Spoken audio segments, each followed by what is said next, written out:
Enjoy local voices. Enjoy local opinions. All on one local app. Health, sports, local news, politics, and so much more. Podcast DC is the new local app with hundreds of DC area podcasts, featuring some of the DC area's best personalities, pundits, and provocateurs. Earn exciting rewards just for listening and share the podcasts you love instantly. With new programs being added every week, don't hesitate. Download Podcast DC now for free. Available in the App Store or in Google Play. Podcast DC. Listen local. Say It Loud Network presents Corner Table Talk. Hello, everybody, and welcome to this episode of Corner Table Talk. I'm honored to have award-winning chef Nina Compton on the show today. We bill our podcast as alternating helpings of food plus drink plus culture, and today we get all three. I've not been to New Orleans in several years, but after doing research for today, my wife and I and several family members are planning to make a beeline to Nina's places. Born and raised on the island of St. Lucia, we're going to chat with Nina about her restaurants, Compère, Lapin, and Bywater Bistro, both opened with her and her business partner, her husband, Larry Miller, in the mystical, magical city that is New Orleans. Since 2016, when Compère Lapin opened, both places have become two of the most popular dining establishments in a city that has no shortage of legendary places to eat. Quoting from an article in the New Yorker, quote, New Orleans, as the old line goes, is a city of 1,000 restaurants, but only one menu. That might not be so true anymore. We'll get Nina's take on that. Rather than search for elusive adjectives to describe New Orleans, I'll borrow a quote from the late, great Anthony Bourdain, quote, in America, there might be better gastronomic destinations than New Orleans, but there is no place more uniquely wonderful. With the best restaurants in New York, you'll find something similar to it in Paris or Copenhagen or Chicago, but there is no place like New Orleans. So it's a must-see city because there is no explaining it, no describing it. You can't compare it to anything. So far and away, New Orleans, end quote. The city has also produced some fairly recognizable names: Lagasse, Chase, Marsalis, Louis Armstrong, Dr. John, Master P, and an old buddy of mine, Chef Richard Hughes, whose Pelican Club has been serving the French Quarter since 1990. So shout out to Richard and his lovely wife, Jean. Nina emerged on the New Orleans restaurant scene after a run on Top Chef that ended with a decision many viewers were not happy about, leaving Nina in the runner-up seat. She did, however, win the postseason fan favorite award. So, there. Garden and Gun magazine's Brett Martin wrote in December of 2017, Nina Compton, heir apparent, and spells heir H-A-R-E, which is a play on Compère Lapin, apparent in New Orleans. Quote, Compton's ethereal Compère Lapin, arguably the hottest restaurant in town, and is a case study in the push and pull of tradition and the boundless future of the Crescent City cuisine. That's a lot to take on in any city, much less one as revered for its food as New Orleans. She has since been awarded Best New Chef by Food and Wine in 2017 and Best Chef in the South in 2018. That's no small feat. The South is pretty popular with great chefs. So Nina Compton, so nice to meet you. Thank you for being here and welcome to Corner Table Talk. Thank you. Thank you for having me, and thank you for your kind and generous words. Oh, my pleasure. And I should also give a big thank you to our mutual friend and fellow St. Lucia native, Suresh Shakuri, whose mom actually is one of my favorite home cooks of all time. Just a lovely, generous guy and a warm, loving family. So Suresh, thank you so much for the introduction to Nina. I was just going to say that, I had the fondest memories of Suresh bringing us meals to our house. And his mom is an incredible cook. Isn't she? And just lovely people. I mean, they took my wife and I in several years ago in St. Lucia, and we stayed at their house. She cooked for me every day. I mean, mangoes galore, and it was just a lovely experience. So, Chef, we kick things off with what I call short order questions. I don't think that needs any further explaining to you. So with that said, I will get started. What is in heavy rotation on your playlist? What are you listening to these days? A little bit of everything. It depends on the mood, really.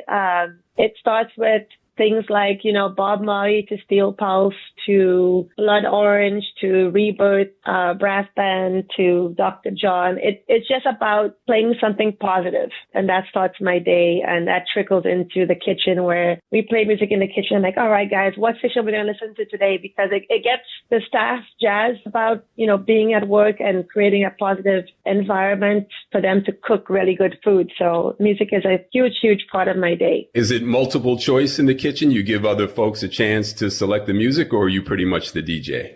Well, I started off, and then the last half an hour before we start service, we put like a request half an hour where I go and I ask everybody, what song do you want to hear? And it's actually funny because we had somebody who requested Stevie Wonder and everybody was singing. And then the next song went to like a Tupac song with like Dr. Dre that was like very hardcore. So it's kind of nice to see different personalities in the kitchen and knowing what my staff listen to. It's kind of an insight of the person I'm working with. So it becomes very jovial because you see people that you'd never think listen to Stevie Wonder, or Tupac or whoever it is, but it's just an insight of their life. Or a 60-year-old like me who knows every lyric to Nas's New York, New York. Yeah. So, always a surprise. You spend a lot of time on your feet, I presume. So what is your footwear of choice?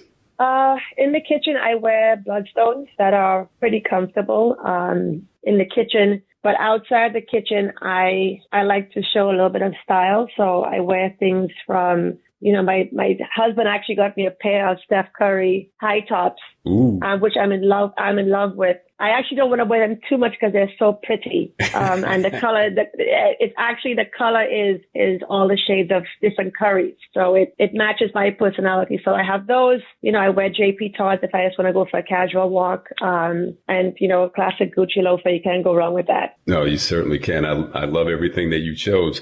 So, and this might be hard, but the thing you miss most about St. Lucia? I miss my mom.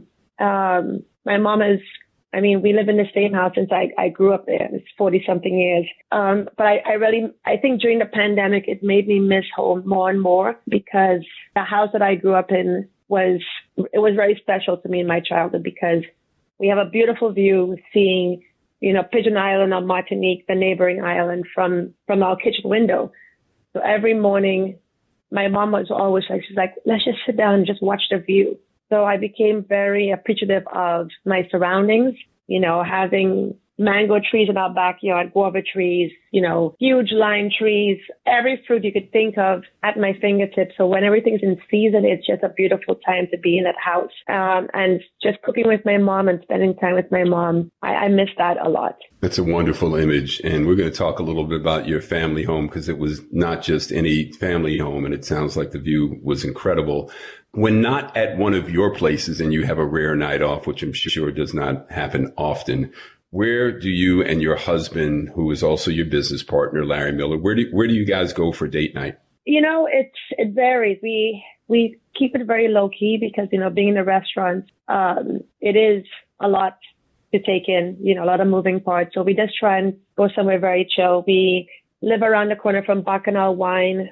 So normally we go there and just sit outside, listen to some live music and then walk a block to our house. We just go to like very local neighborhood places where we can just walk to and just walk back. The neighborhood is the Bywater, so it's, very eclectic. What I love about New Orleans is that there's no cookie cutter neighborhood. Every house is different on the block and very unique. And that's what I love about walking through the neighborhoods because you get to look at everybody's house because people put a lot of effort into their houses. And now it's jasmine season, it's springtime. So every corner of the neighborhood just perfumes, this beautiful jasmine aroma. And we just love walking through the neighborhoods and just, going to the country club and having lunch and just walking around and just having a leisurely time just to take in what's around us. That sounds magical. Did I read somewhere that you also have a dog? I have two. So we have a Pomeranian, Rocky, and then we have a rescue from the Baton Rouge floods that happened like 4 years ago. He's a mixed breed. His name is Hank. And Hank is the love of my life. He really is. We call him the fanciest dog because tail is so curly. Like it's a perfect little round, and he is so proper. There's the way he prances around and the way he sits up. I almost want to give him a bow tie and a pocket square because I think he would wear it so well because he is the most proper dog you'll ever meet. Debonair. Yes, very much. That's so fun. My wife and I have rescued several dogs. We're German Shepherd lovers, and my mom, who's no longer with us, would often give our dogs this incredible backstory that, she made up, but seemed to go with their personalities. But right. We are absolutely dog lovers. So, Chef, who past or present would you most like to host at an intimate dinner party? It would be this would be by mix. It would be Michelle and Barack Obama, Bob Marley, and my father and my grandmother. That's who I would like to have, just to sit down and just talk about life. My grandmother, she passed away a couple of years, and it's funny because I remember when it was the year 2000 and everybody was freaking out about the world crashing and just everything just going to, we don't know what's going to happen for Y2K. And I remember it was New Year's Day, and she raised a glass of champagne. She's like, I've made it to the year 2000. And she lived a long life. I mean, she passed away in the 80s, but I would like to have just seen the world now through her eyes. Mm. And the same with my father, because my father was, very involved in, the government systems of St. Lucia, and just wanted to see what he thinks of the world now. And then, of course, Barack and Michelle Obama, who are presently alive, and to see what they see now and where we're going to go. And I think with Bob Marley, he was so instrumental in bringing people together, and just, again, seeing the world through his eyes now. That would be an interesting dinner table that you just described. It would be. Any of us would love to be there. And I, as you're saying it, I think about my dad, who passed away in 2007 before Barack got in office. And I always thought, how he would have reacted to know that we elected an African-American president. Yeah. Yes. All right. Last one of these. Your fondest childhood food memory. That would be going to the beach with my family, and we always brought a bag of fruit, whether it's oranges or mangoes, whatever was in season. We always brought a bag of fruit from the garden to go to the beach. And I think my fondest memory, swimming with my siblings and dipping that mango into the salty water and just taking a bite and having that sweet, salty bite of the warm mango juice just dripping down my chin. That's my fondest memory. And that is, something I want to relive, because I went home for my 40th birthday, and my dad always loved sailing. Every Easter, the entire family, because his family was from the Grenadines, which is a big sailing community on those islands. It's every weekend people went sailing or fishing. And my dad he loved sailing, and he was involved in the regatta that happened every Easter weekend there. So we always would travel there. And I hadn't been since my dad passed. I always,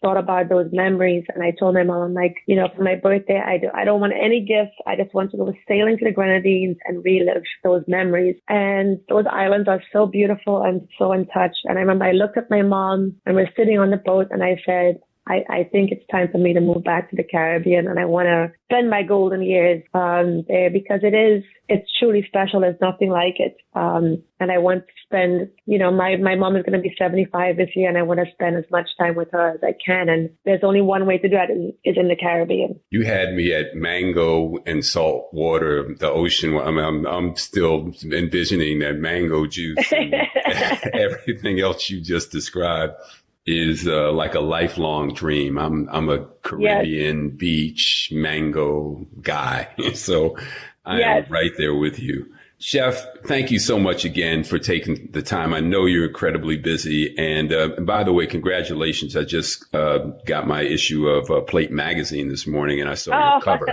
Congratulations. Thank you. You look Thank lovely. You. So I want to check in with you. So how are you, and how have you handled the challenges of the past year? I have never been happier. I think last year was so traumatic for the entire industry. And to see that now we have turned the corner, I feel very hopeful for my business and also for the industry. When I backtracked and I think about March 15th, we were busy. We just came off, a very busy Mardi Gras. And the city is buzzing and it's very festive. We had, Jazz Fest and French Quarter Fest, all these things lined up on the books. And starting to see New York and Chicago shut down their restaurants, I just never saw it coming down to the South. I just thought that this is an up north thing, because it's cold, it's March, where we have this beautiful, 70-degree weather, it's not really flu season for us. And I just thought that it would just never affect us.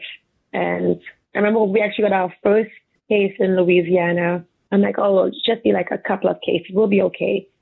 And then it started happening where we started to close schools, and then there was a curfew, and things just started happening very quickly. And we couldn't pivot quickly enough to keep up. And when we closed indoor and outdoor dining, my husband and I just said, let's just close the restaurant because we don't have any information. We don't know what's going to happen. And it was very strange because we had no choice but to close and sit down and think about how are we going to carry on operating safely. Because back in March, nobody was really wearing a mask. We were just told 6 feet apart and make sure you wash your hands for 20 seconds. So we closed and we just said, okay, maybe this will be maybe a month and we'll get cases down and then we'll continue with business. But, we actually had our first Zoom call with all the restaurant owners in town because we didn't know anything. So I said, let's just have a call together and check in with everybody and see how we can approach this together. And nobody really had the answers. So a lot of people closed their restaurants. Some people reopened to do takeout, but it was just a long road because, again, information wasn't there and the government was not reacting quickly enough and we didn't have any information. So we were kind of lost in the dark on how do we carry on the business. And as time went on, cases went down and we were allowed to reopen slowly. But it was very stressful because, telling your staff, you can come back to work or you can stay home. When we reopened, I was scared to be around anybody. I was cooped up for 2 months and actually venturing out was a little stressful. So we opened Bywater American Bistro first. And I told my husband, let's just do tasting menu, which is not our normal format. And we'll do 1 table a night of 2 people. And he said, okay. And I said, let's just try and figure out how we allow people back into our dining room, make them feel safe, and also make our staff feel safe was a very big thing for us. So we did that for a month, and then we eventually opened it up slowly. But we just really wanted to test the water and see how we can, operate safely for everybody. Yeah, and without clear direction, that became a very difficult thing to do. And then, of course, you have your staff of however many people between 2 places that are accustomed to going to you for some certainty and answers. And now their income has been, completely shut off and you don't necessarily have a definitive answer for them. So I'm sure Right. that had to add to your stress load. Well, yes, it did because, when we shut down, I think the week leading up to it, I think I looked like a deer in headlights because I literally didn't have the answers. And for me, being an owner and being in charge of all of these people between both restaurants and always having an answer, no, we're going to do it like this, or we're going to do it like this. And people were coming to me and like, Chef, what are we going to do? And I'm like, I have no idea. I was looking to our mayor, she did a very good job of running the show. But for me, not having the answers to tell my staff and then also to have a staff meeting and say, hey, we're going to close until further notice.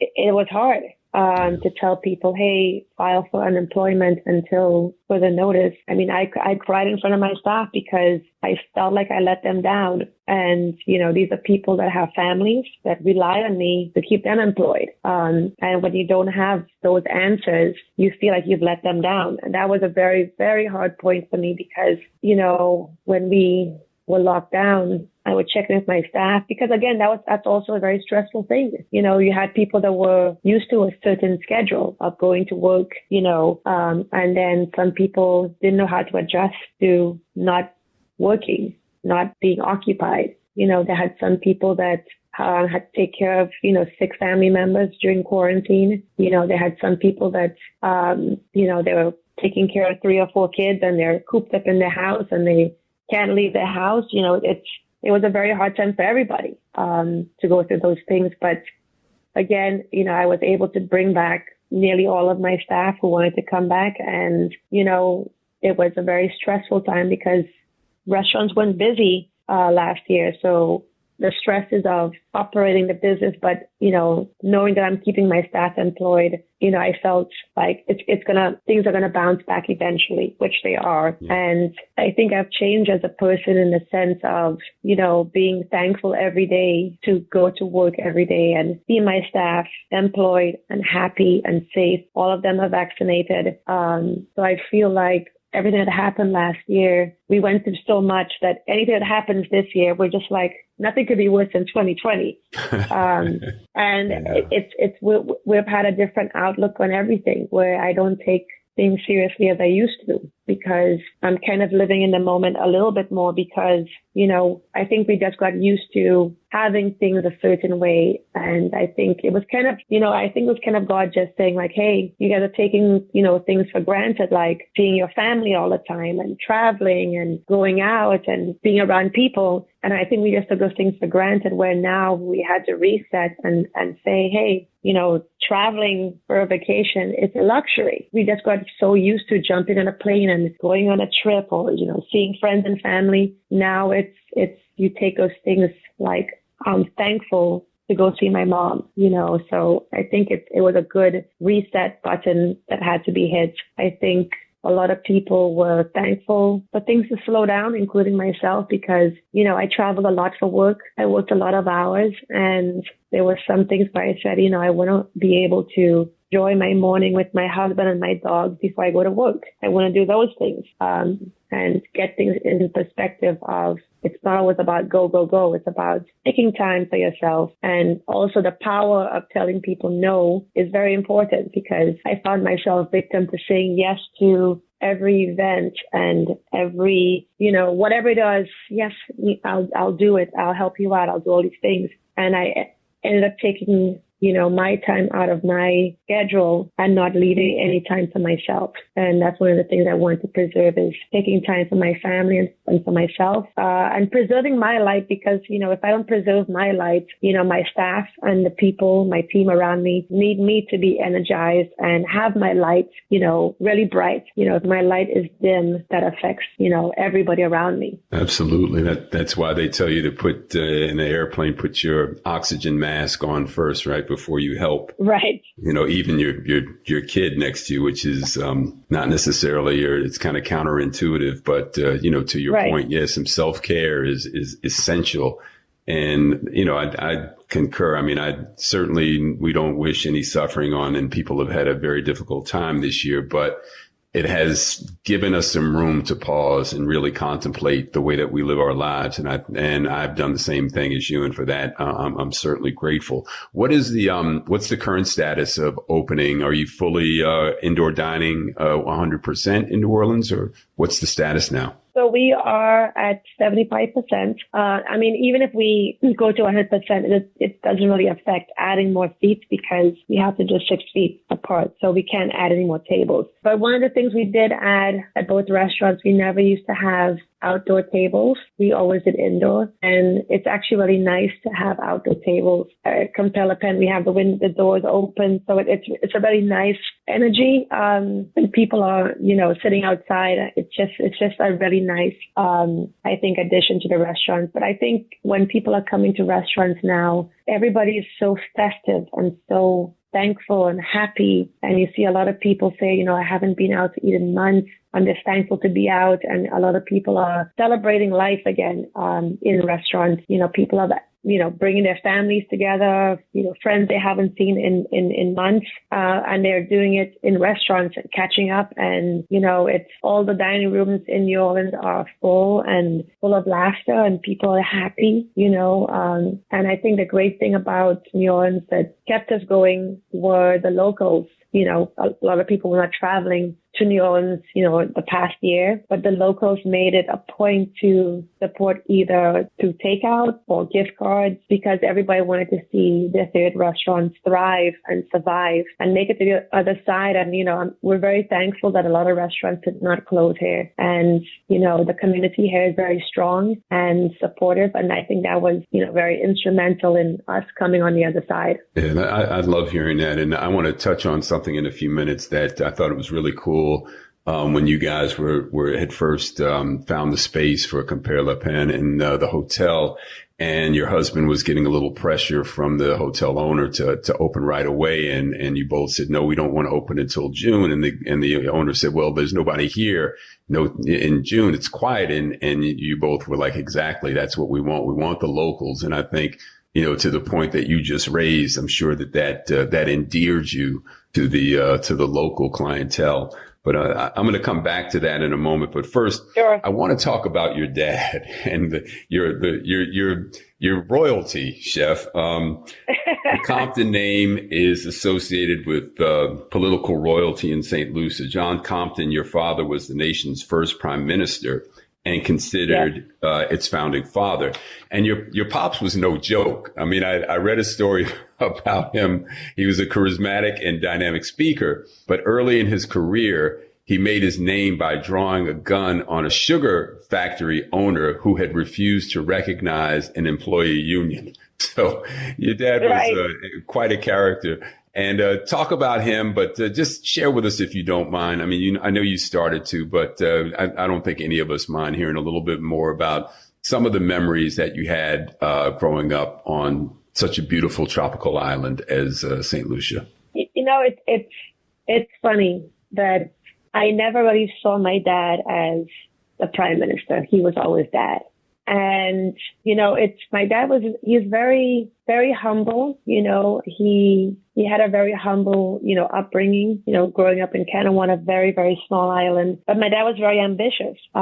He studied in England. He studied law and then always wanted to come back to the Caribbean and help implement what he learned overseas to help the islands grow. And, he was very much about the people. He was very much, people would tease. They would tease us for going to school because, as a prime minister, he had a driver that would drive him, to official gatherings or, if he had to go to the office. And he'd always tell the driver, I don't want you to drive me. I want to drive myself. And my dad, one of his passions was farming. Actually, when I was a kid, I wanted to be a farmer because that was something that my dad was very involved in. We have a farm in the south of the island. He would go there 3 times a week, very early in the morning. And that was kind of like his escape from all the stresses of, running the island and trying to, better, the island. He would go to the farm every morning, every Wednesday and every Monday. He would get up at like 4 a.m. and drive down and just go and just, farm. And he'd come back with, coconuts or mangoes or root vegetables. And he would make us every morning freshly squeezed juice from the garden. That was his thing. We call it Daddy's juice. So he was very, he never said it, he never put his family before work. He always said, when I'm around my family, it's about family. And, he would drive home every lunch. He'd drive home for lunch and he'd have lunch with my mom, or if my mom didn't have time, he would just have lunch by himself. And then he'd put the BBC on his little radio and then he'd go to take his nap while listening to the BBC. And it's funny because I remember hearing that beeping sound of the BBC growing up in my house. That's all you'd hear. So there were just things that remind me a lot of my dad, but he was for the people. He never put himself as I'm above you. And I think that's why people gravitated towards him, because people could relate to him. I mean, he drove a beat up pickup truck, and people would tease like, oh, they're like, Daddy Compton, buy a new van, you come on, you're better than that. He's like, no, there's nothing wrong with it. It drives just fine. But people could relate to that. Sure. And one of the things that my dad always pushed for was education, making sure that we had well-equipped schools to provide proper education. So he spoke to people like John Hess of Hess Oil to, build a school. A lot of the things that were built were about education. There's a lot of people that actually went on scholarships. And my mom she was in England a couple of years ago, and she was just walking down the street with my sister, and this guy stopped. He's actually from St. Lucia. He ran into her and he said, I just wanted to say thank you. I would not be where I am without your husband, because I was able to come to England on a scholarship and with my education, because my dad developed a lot of scholarship programs to help people go overseas and get an education. And that was one of the things that he really pushed for, was getting people educated. What an example of leadership to grow up around. I mean, it's incredible. And Chef, you used the word a couple of times, and I've read in certain things about you that in describing your dad, you used the word humility. And I've also read that said about you. And, some would say, that coming from privilege, especially in the culture that we live in today, the, kind of look at me culture, that some would project that, go out of their way to project that. But you took the opposite approach and you downplayed it. And I would think entering the culinary culture of New Orleans with an authentic dose of humility came in handy. Yes, I think that is something that I learned growing up from my parents. We never flaunted, your father's the prime minister, and we never did that. We definitely wanted to be relatable, to the people that we are around.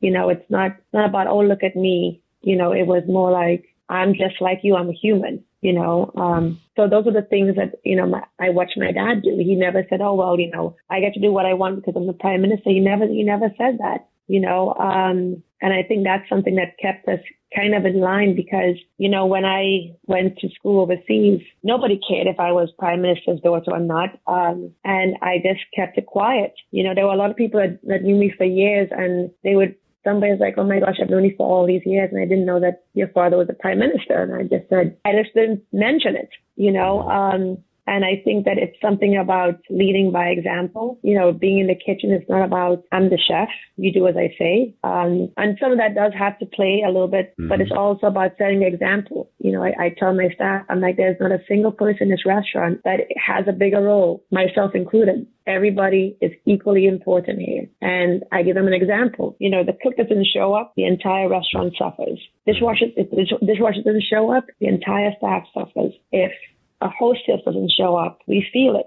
Everybody has a part to play, and it's equally important. There's not a single person that I can say, oh, we don't need this person, or we need everybody. Everybody has an important part to roll. So if I'm sweeping floors, it's not beneath me. It's part of the job. Everybody has to do everything, and it should never be, oh, well, he's the dishwasher, or he's just a, breakfast cook. I always make sure that everybody has, an equal role, and everybody's respected. I think that's, an essential quality. And, from the various people in our industry that I've spoken with, the humility and hospitality kind of go hand in hand. I want to just kind of take a quick stroll back a little bit here to your start now. How you end up, I understand that the Culinary Institute in Hyde Park is the best culinary school, but to go from St. Lucia to Hyde Park is, to me, a tough journey just because of the weather. Yeah. But I'm going to give you that. I know you had good reason for going there. So you graduated in 2001. And you secured a job at Danielle, one of New York's most rarefied French restaurants, Danielle Boulogne. That's a kitchen that anyone would want on their resume. Things didn't quite go as you had hoped there. You left disillusioned. I'm curious, as a woman of color in a kitchen of that stature, if you could elaborate just a little bit on that experience. Well, my whole vision of, leaving St. Lucia, my plan was never really to live anywhere else. I wanted to open a little bakery or a little cafe and, go to the beach every day. I wanted to have that life.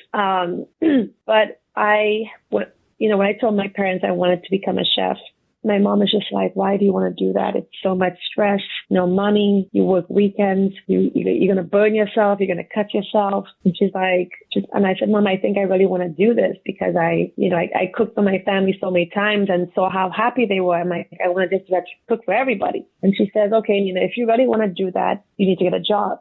So I must have been 17 or 18. And he said, okay, well, at that point, there were not really any fine dining restaurants on the island at that time. So she said, well, if you want to get like a proper training, like a formal training, go work at a hotel. Which I did. I worked at Sandals for a year and I loved it. I loved the opportunity to go to other kitchens. I started off in the pastry kitchen and I went to the gourmet kitchen. Then I went to the specialty restaurants and I was just excited to learn so much and learn different cuisines. But at that point, I felt like I had hit a ceiling. So I went to the general manager and said, listen, I know you have other properties in the Caribbean. Can I go to Jamaica? I would really like to learn something new. So I was supposed to be there for a year. I ended up staying 2 years because I just fell in love with Jamaica. Again, people think all the islands are the same. They're completely wrong. The food in Jamaica was completely different to what we normally cooked in St. Lucia. So I was really excited about learning something new. And the chef at that time was from America. And I said to him, like, Chef, I've worked in every kitchen and I'm just not moving up. I feel like I've hit a ceiling. And he said, the next step for you is to go to culinary school. And he said, there's Johnson Wales and there's the Culinary Institute of America. And he said, they're both very good. I went to Hyde Park and I think it's, a very top-notch school for culinary arts. So I went home and I told my parents, hey, my chef said I should go to culinary school for further advancement. What do you think? And they said, okay, if you're really serious about this, then go ahead and do that. So I went to Hyde Park and again, I was just, a sponge, sucking everything up that I could because for me, it was, first of all, going to the States and it was very expensive for an international student. So I wanted to maximize as much time as I could and take everything in. And, I always had the vision of I'm only going to be in the States for a couple of years and everything I'm going to do, I want to be the best at it. I want to learn from the best. And at that time, French food was at the highest it could ever be. Eric Compère, Daniel Boulud, they were cooking, French food at a very, very, very high level. And I saw it as an opportunity to not only learn from the best, but also we don't have that kind of food back home. So if I could learn something new and implement that, that's what I was going to do. And that kitchen was the most beautiful kitchen I've been in. The mentality is perfection or nothing. It's a very tough kitchen because the standards are so high. And I very rarely saw any mistakes happen in that kitchen. And it was it's very intense, very male dominated. But, again, I just came in with the mentality, I'm here to learn as much as I can. And, that was the goal, which I did. It's very instrumental because that was my first fine dining restaurant I worked in. And I'll never forget this. It was lunch service. This is right before 9/11. And, restaurants were very busy. And Daniel Boulud came in because we had a VIP come in and I worked gourmet and he came over to my station and we were very busy and he was just going through my entire station because he wanted to make this dish for his VIP. And he said, what is this? This station is a mess. And he's like going through everything. And I remember he said, stop what I'm doing and watch how I want the station organized. And I remember he did that. And he said to me, if you don't have respect for the ingredients, they won't respect you back. And that always stuck with me because I learned how to be organized, treat things with respect, and that's how you create beautiful food, is having that mutual respect for the food, and that's how you create things. So I think that, yes, it was a very incredibly stressful kitchen to work in, but I learned the most fundamental things that have helped me carry through my career, and which I would have never done if I never worked in that kitchen. So I'm very thankful for that. That really is something, how, it can be just one thing like that. And that's the thing that stays with you and maybe the thing that you were meant to get, from the experience. Yep. So I'm gonna move along a little bit, but you go to work in Miami. You do a couple of places there. You open the Miami version of or outpost of Scarpetta at the Fontainebleau. Yes, pretty elite guest list, I would say, that showed up for lunch. Mariah Carey, Alex Rodriguez, Mikhail Gorbachev. And then Top Chef finds you, and you get approached about going on the show.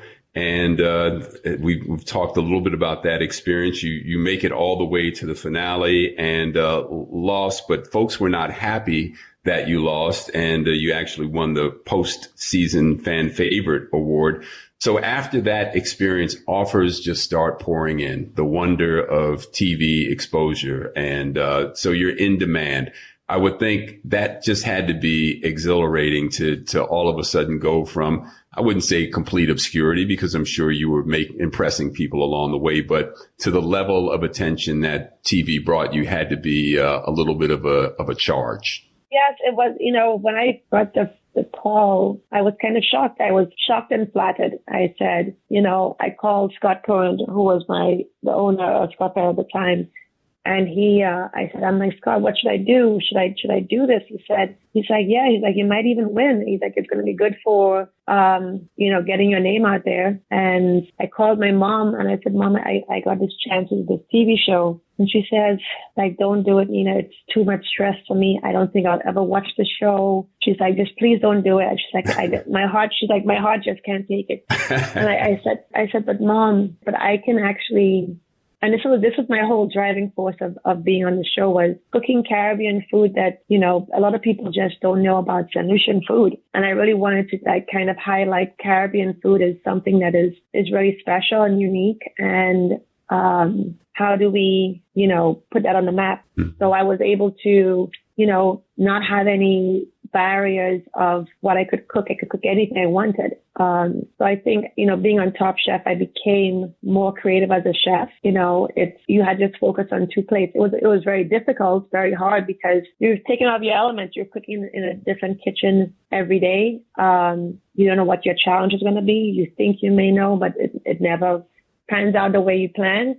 But I was able to cook for a lot of chefs that actually, I have admired for a long time. I never dreamed of cooking for, and I did on the show. And then, once the show wrapped, people were very upset. And I guess, I didn't think that people would be that upset at the time. But I guess when people are emotionally invested in the show and they fall in love with you, and they want to see you win and be hopeful. I have a lot of, still after 7 years, people still message me saying, I just watched your season again because I couldn't believe that you lost the first time around. They were expecting a different ending. Right. So people come to the restaurant, they say, you really should have won. And, I think in more ways, it wasn't even about winning. I think I won in many other ways. I think, people still support me. People are still, happy to see that I have 2 restaurants, and I'm doing well. So I think in many ways I won. It wasn't about the grand prize of, or the title of it. I think I won in many other ways, which I'm thankful for. I think we would all agree that you have won in many other ways, Chef. So when your food has been described, and you kind of just went into it a little bit too, as borrowing from your rich culinary heritage, and so you mix New Orleans, your Caribbean roots, you tap into classical French, because that's also been your training, and you've had deep experience with Italian. I mean, that's like everything I love. And looking at your food, the pictures are phenomenal. I mean, it really, really just looks incredible. And I'm not just saying that; it really does look and sound incredible. Thank you. So, yeah, sure. When you thought about the menu, and here you are integrating yourself into New Orleans, and given your humility, I'm sure you wanted to just kind of step in quietly, but were you hesitant at all in terms of how wide ranging or what you could actually put on your menu? Were you concerned about straying too far from tradition, or were you feeling pretty bold and confident and putting your stamp on it? Well, I just figured a lot of things I would just try and see what happens. The curried goat when we first put it on, I said, a lot of people don't really eat goat. And, if it doesn't sell, just take it off the menu. Something else will come up. And it's the number one selling dish, even after Chef, 6 years. You put the curried goat on sweet potato gnocchi. Who's not going to want that? I didn't know, but it's the number one selling dish. It's, I could put anything on the menu. It is guaranteed the goat's still going to be the number one dish. It's a lot of things were just about being respectful of, and traditions. A lot of people say, why don't you have gumbo in the menu? Why don't you do this? Why don't you have jambalaya? And I said, there's just some things I will not put in the menu because they are so sacred. And I just prefer to use it, locally inspired dishes on the menu and my interpretation of, just different spices or preparations. But the classics that are done here, I just really don't want to, piss anybody off.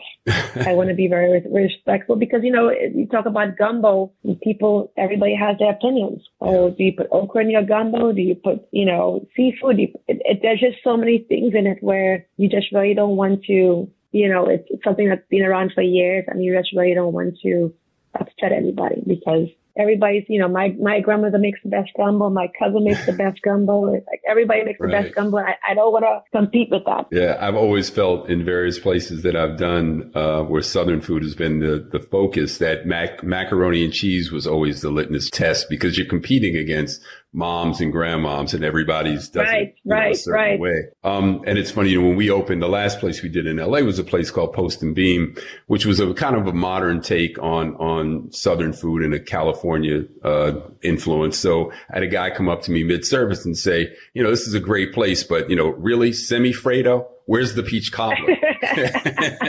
And I see you have semi-Fredo on your dessert menu. Made me think of that. It was very, very funny, very, very funny moment. But tater tots, creme fraiche, caviar, buttermilk gnocchi, sausage gravy. These things just sound so delicious. Thank you. Well, it's about having fun. It's really about, I think people, especially after the past year, they just really want comfort. They really want to, have that bowl of, curried goat as a warm hug. I think people just want to just be taken care of, I think that's what people really want more than anything now is, it was very stressful for a lot of people, and it's about enjoying a moment, a night out and just being taken care of, I think is really special now. And I know you have a vibrant bar scene and a fantastic cocktail list, but Chef, the thing that caught my eye was the house-made ginger beer. Oh, yes. And that's something that is very near and dear to my heart. And again, it's just about bringing people, things that I grew up with. You talk about things like conch. I grew up with that, and just about giving people just a couple of tidbits of, my upbringing and what I enjoy. Yeah. We're getting close to the end here, but before I ask you the last couple of questions, I noticed that you have a 4% surcharge on your menu, and that's for wages for back of house. And been reading how across the country there have been hiring shortages. Just a lot of people have left our industry, and there just aren't enough employees around. How has that worked for you? Have you gotten any pushback from customers? Have the employees appreciated? I'm sure they appreciate the additional wage, but what's the feedback on that policy? It's been really helpful. I talked to a lot of restaurant owners last summer when we were reopening. And, it's one of those things where restaurants were losing a lot of money last year. So, we were trying to implement a way of trying to bounce back from having a terrible year, because we saw it as, okay, we're going to open up. And then 6 months from now, we'll have to do reviews and people will want to raise. And we were just trying to make, I think the kitchen, it's been a very tricky situation where, the tipping thing in some states that the kitchen can't get those tips because they're not, I guess, legally they have to serve the food to be part of the tip pool. So there were a lot of things we just, you hear a lot of nightmare stories of people that have done that to, tip out their cooks and they get sued by servers. It just becomes very messy. And, we thought about just doing a flat out service charge for front and back of the house. But then, it's one of those things that Danny Meyer tried a couple of years ago, and that didn't work. And we saw it as if Danny Meyer can't do that, right, then who the hell are we? So we just said, 4% to each check. It goes to the back of the house. It's separate from the front of the house. Some people are very happy to see that, because the kitchen does work hard. And I think a lot of people don't understand that, the kitchen, when you really think about things, I look at, if I go to a restaurant and the service is good and the food is terrible, I don't go back to the restaurant. If the food is really good and the service is, a little spotty, I'll go back because the food was good. And a lot of people, that's how I look at my restaurants. Well, at the kitchen, we have a very consistent kitchen in terms of producing consistent food. And I think that's why we have been so successful, is because, people don't really say, oh, well, it's kind of so-so. The food is a little, hit or miss. So I think that, giving the kitchen appreciation, it's very helpful. And they're being very receptive, the staff, and very thankful for that. And I think that, when you talk about the minimum wage going to be raised to 15, which I think it should be, I think the consumer has to understand that if I'm paying a dishwasher $15 or $16 an hour, the menu prices will have to reflect that, because that's a higher wage, higher, payroll everybody has to pay now. It has to reflect in the food menu prices. I think the whole pricing paradigm in the independent restaurant world needs a closer look. And I know it's what, it will only stand what the market will bear.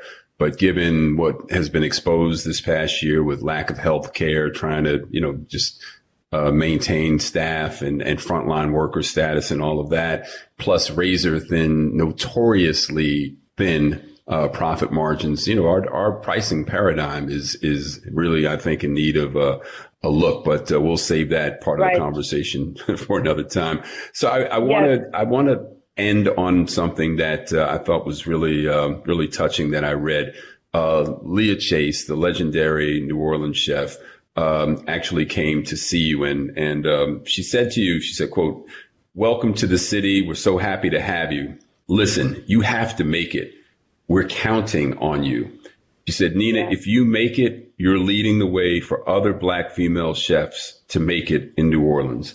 I mean, that's pretty, Nina, that's pretty much the equivalent of passing the baton, to use a track metaphor. Do you feel the extra weight of running the leg of race that you are now well in furthering the Leah Chase legacy? I mean, I know you have your own high standards, but to get that kind of direct, nod from the queen herself had to have been a kind of a special moment for you. I still feel, I just remember her putting her hand on my shoulder saying, "You got to make it." And there was no other choice to say, "Yes, Miss Leah." She was, such a strong woman. She reminded me a lot of my grandmother. When I first met her, I looked at her and she had the same small stature as my grandmother, the same haircut, and the same mentality of being a strong woman, taking no for an answer was not an option, always pushing and making it happen. So I looked up to her in many ways as I looked up to my grandmother. And, her restaurants, I know her family very well. And one of the things that I love about going to Dookie Chase is walking into that restaurant and seeing the entire family involved in that restaurant. Her granddaughter, her grandson, her daughters, everybody, her son, everybody is very involved in that restaurant. And it's a family affair. And, when you speak to any member of the Chase family, they are so humble, so godly, just good people, and that's because of her, what she ingrained in her family. And, I look at that structure, very closely because, I don't have kids, but, my staff are very close to me. There are a lot of people that I hired that didn't have that much experience, but I believed in them. I'm very proud to say that I have probably a lot of women in my kitchens. Actually, at Compère, Lapin, we only have one guy on the line. Everybody else is a woman, and they're all Black. And that wasn't intentional. It was just very organic. A lot of them have been with me 5 years, 6 years, day one. So I think that says a lot because it's about uplifting women, believing in them. And that's, I think for me, I focus more on the training aspect like helping them get from point A to point B. And that's about nurturing them and saying, hey, you can do it. I believe in it. I believe in you. You'll make some mistakes, but and I push a lot. I push my staff a lot because I want the best for them and I want to see them grow. I have one girl who's been with me for about 3.5 years. And, she says to me, I'm not leaving here until I become a sous chef for you. So, for me, I feel the pressure of getting her to that point, but it's also nice to see that she wants to become a leader in the kitchen, and have a goal, not just it's a job. So to see a lot of, women look to me for that, it's really incredible. Chef Nina Compton, you just embody so much that is just so special about what the world of independent restaurants offer these various cities that they're located in. You've painted such a picture for me, and I believe our listeners, and I think we all want to head to St. Lucia and New Orleans. Yeah. But I really want to thank you. I'm sure that your schedule is busy, even though I know you said you've tried to slow down a little bit. But I just want to thank you so much for coming on the show today and sharing your thoughts and your wisdom and keep inspiring the way that you have been. And one last question. Has Master P been to either of your restaurants? I know he's a New Orleans guy. But his manager, Boswell, comes in a lot. And they're just good people. Manny Fresh has come in. And I don't normally get starstruck, but Manny Fresh, he DJs around town and does all these things. And he came in and I was so starstruck. And you I think you just forget that they're just people, sure. And they just want to come in and have a good time. But Master P hasn't come in. But it's just nice to have, I think New Orleans has such a vibe about them. And what I love about people here is that they're very proud of, their culture and their people and their music and their food, and they want to share it with the world. And I just love that. Yeah. And I don't know Master P at all or his music, but I do admire, his attempt to do smart business endeavors, to engage in smart business endeavors outside of the music business. I know he was trying to bring a grocery store to New Orleans, so I'm sure at some point he's going to venture through your doors. Well, yeah. Chef, thank you again so much for joining us today, and I'll let you get back to work. And I promise you, we are going to be seeing you very soon in New Orleans at one of your lovely restaurants. And until then, you take care, and we wish you the best. Yes, we'd love to have you guys in. Thank you for having me. Moving on to our segment called How We Move with Ambassador Shabazz. Quite something that Chef Nina Compton, the first daughter of St. Lucia, wouldn't you say? Absolutely. It was really interesting when listening to him. We certainly know the resume, but listening to the energy and the spirit, like potency and power at the same time. She's polite, she's giving, and certainly confident in her journey. And she mentioned in her interview that, when one leads by example, these are the samples that you have, and referencing her father, notwithstanding his esteemed role, and her mother, and the significance of both we are the beneficiaries of, and how she manages who she is in the industry. Introduces us to the cuisine and culture and history of St. Lucia. And, one of the things, I just love all that introduces, and connects us to the world, so whether it's the Caribbean by way of Africa, the Caribbean by way of the East Indies in terms of its spices and preparations and the nutritious value of those said elements and ingredients, but it's the love in how she prepares her food. Listening to her, watching her in video clips, and it's almost, you can reach her. She's touching you. So, it's really very, very, exciting. Also, when I think about her father was born in the Grenadines, in the Caribbean, with all of the islands. You're one person or one island away from the other. And since, my family is from Grenada, the Grenadines, they all share part of the same water. So, you know, when I get a chance to speak to her again, I'm going to make that connection, you know. But to even explore Compère Lapin, it's perfect to be in New Orleans, you know. Someone had written once, for some, and I'm quoting, for some, New Orleans is considered the northernmost city of the Caribbean, where the history, food, and music of here and there intertwines. And most people don't realize the significance of that land area. People go in and out for Mardi Gras. They go in and out for the Essence Festival. They go in and out for the various musical concerts and everything. But in the early 19th century, you know, during the Haitian Revolution, thousands of refugees from Saint Dominique, which was Santo Domingo, which was the island of Hispaniola, one part we now know is Haiti, you know, arrived in New Orleans, doubling the population.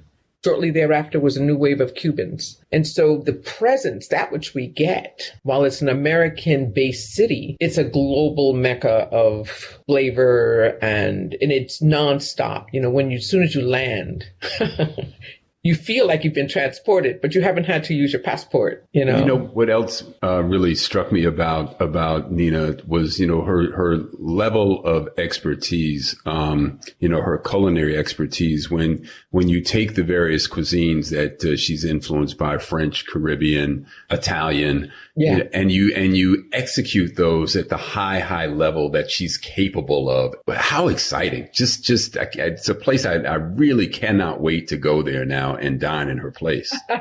No, I felt the same way when I was listening to her. And she says it so easily, so smooth and so tempered. But you know there's an explosion of excitement when one goes in there and pulls up a chair to the table, ready to dine. And also listening to you, I know how your palate is. And I know you rubbing your hands together in anticipation, and a plane can't get you there fast enough. That's why I said, I'm joining you and your wife down there. Yeah, you are. That curry goat and that mango juice dripping down my arm in the ocean. Well, you know, another thing, when people think of Caribbean food, they just like the end result. But, you know, the kinds of flavors that she puts like in her seasoning sachets are also healing herbs in terms of clove and cinnamon or nutmeg or paprika, those kinds of things. And so when I start thinking about how the food that you're humming about when you're eating, you know, that kind of num,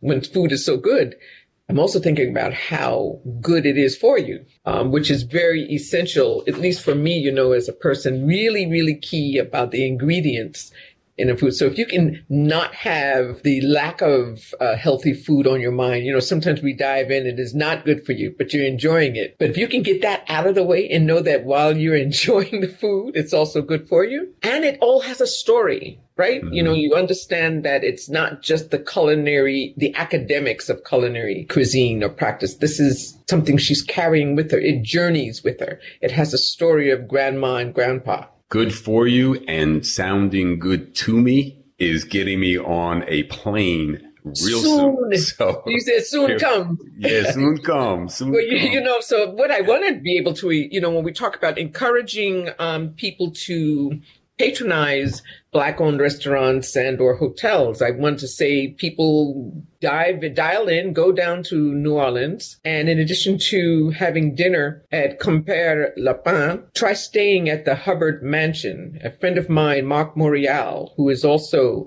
from New Orleans, recommended this small guest house. It's a bed and breakfast, and it's superb. So do both. Stay at one place and journey to the other to dine. That's wonderful. What's the place to stay in again? Hubbard Mansion. Hubbard Mansion. And it's described as a Buckingham Palace with a Creole flair. All right, now. Well, that's where we belong. That's what we're booking. Ambassador Shabazz, how we move. You just told us how we're supposed to move, and we know how we're getting ready to move. So thank you so much, and we will see you soon. Yes, you shall. Bye. Bye-bye.